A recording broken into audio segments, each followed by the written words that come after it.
So Joseph's brothers had all moved to Egypt, where Pharaoh the king had given them the best land to graze their sheep. Many generations later, the Hebrews had increased in number. They had lots and lots of kids.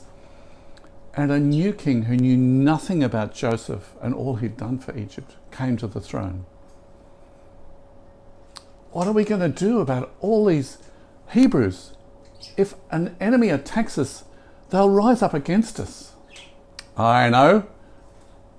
Make them our slaves. Arrest every one of them. So the Hebrews were put to mixing mud and making bricks and building cities and gathering crops.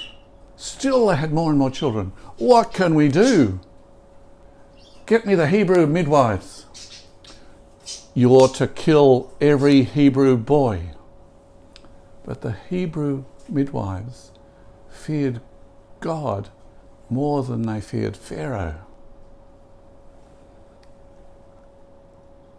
Pharaoh saw that they were still increasing in number. Get me those Hebrew midwives again. What have you done? Your Majesty, these Hebrew women are not like Egyptian women.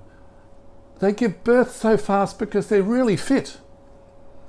We never get there before the baby's born. So Pharaoh said, every Hebrew boy is to be thrown into the Nile. The girls can live.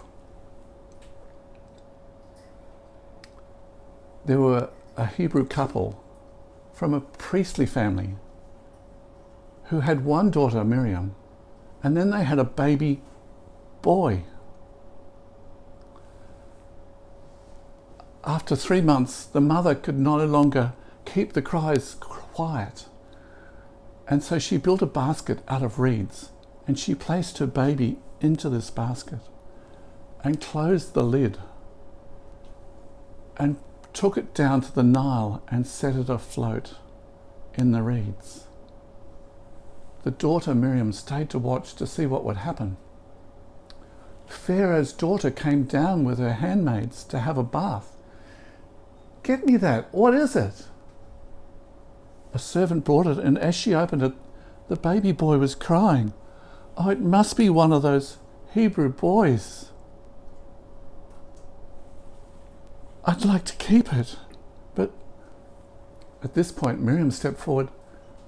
Would you like me to find a Hebrew woman to breastfeed this child? Yes, that would be good, and I'll pay her.